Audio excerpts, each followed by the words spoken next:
స్వాతంత్ర్య సమరయోధుడు, గొప్ప దార్శనికుడు, భారత మాజీ ప్రధానమంత్రి, భారత మాజీ ఉప ప్రధాని స్వర్గీయ బాబు జగజ్జీవన్ రావు వారి యొక్క 117వ జయంతి సందర్భంగా వారిని తలుస్తూ, వారిని స్మరించుకుంటూ వారికి ఘనమైన నివాళి అర్పిస్తున్నాం.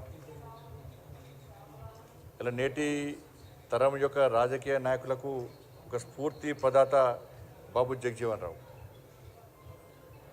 నీతికి, నిజాయితీకి, నిబద్ధతకు, క్రమశిక్షణకు మారు పేరు బాబు జగజ్జీవన్ రావు. అట్టడుగు వర్గాల యొక్క అభ్యున్నతికి కష్టపడి పనిచేసేటువంటి ఆణిముత్యం బాబు జగజ్జీవన్ రావు.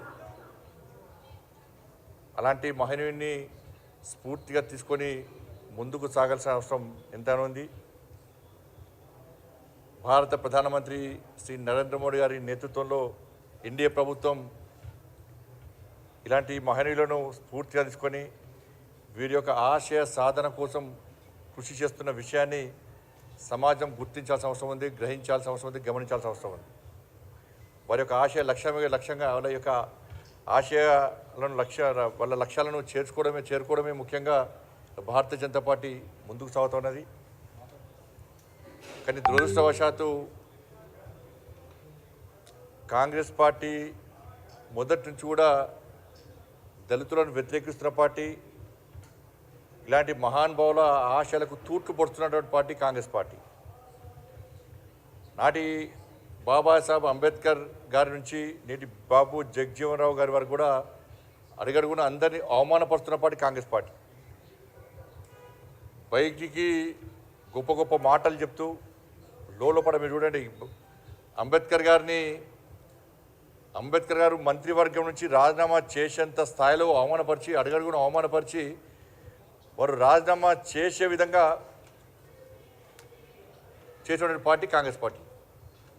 కొన్ని రాజీనామా చేసిన తర్వాత అడుగడుగున అవమానించడం కాకుండా ఎన్నికల్లో పోటీ చేస్తే ఎన్నికల్లో బాబాసాహెబ్ అంబేద్కర్ను అవమానపరిచి ఓడించిన పార్టీ కాంగ్రెస్ పార్టీ. ఏ రోజు కూడా సెంట్రల్ హాల్లో అంబేద్కర్ గారు ఫోటో పెట్టాలని చెప్పి ఆలోచించలే. డూప్లికేట్ గాంధీలకు భారతరత్న ఇచ్చుకున్నారు తప్ప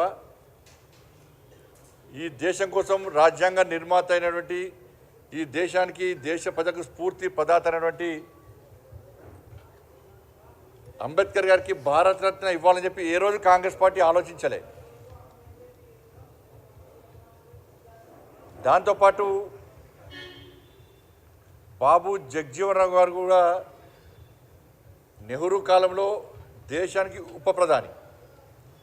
ఇందిరాగాంధీ గారు ఎమర్జెన్సీ విధించే సమయంలో ఇందిరాగాంధీ గారి తర్వాత ఈ దేశాన్ని పాలించే సత్తా, స్తోమత, స్థాయి ఉన్నటువంటి ఉప ప్రధానటువంటి బాబు జగజ్జీవన్ రావు గారికి అన్ని అర్హతలు ఉన్నప్పుడు కూడా ఒక దళితునికి ఇవ్వద్దు అని చెప్పి ఒక కుట్రతోని, ఆలోచనతోని ఈ దేశంలో ఎమర్జెన్సీ విధించి బాబు జగజ్జీవన్ రావు లాంటి వ్యక్తిని అవమానపరిచిన పార్టీ కాంగ్రెస్ పార్టీ. ఈ ఎమర్జెన్సీ విధించాక దేశంలో ఎలాంటి అరాచకాలు జరిగాయో మనందరూ తెలిసిన విషయం. కాబట్టి మొదటి నుంచి కూడా కాంగ్రెస్ పార్టీ ఈ విధమైనటువంటి బాబాసాహెబ్ అంబేద్కర్ నుంచి బాబు జగజ్జీవన్ రావు కూడా అందరినీ అవమానపరుస్తున్న విషయాన్ని అట్టడుగు వర్గాల ప్రజలు గమనించాల్సిన అవసరం ఉన్నది. ఎవరు స్ఫూర్తిగా తీసుకొని ముందుకు పోతున్నారు, రాబోయే తరాలకు చరిత్రను అందించడానికి ఏ ప్రభుత్వం కృషి చేస్తున్నది, ఏ పార్టీ కృషి చేస్తున్నదో అందరూ ఆలోచించాల్సిన అవసరం ఉంది. భారతీయ జనతా పార్టీ ఈ ఇద్దరు మహానుభావులను ఆదర్శంగా తీసుకొని ముందుకోవాలని చెప్పి మేము ముందుకు సాగుతూ ఉన్నాం.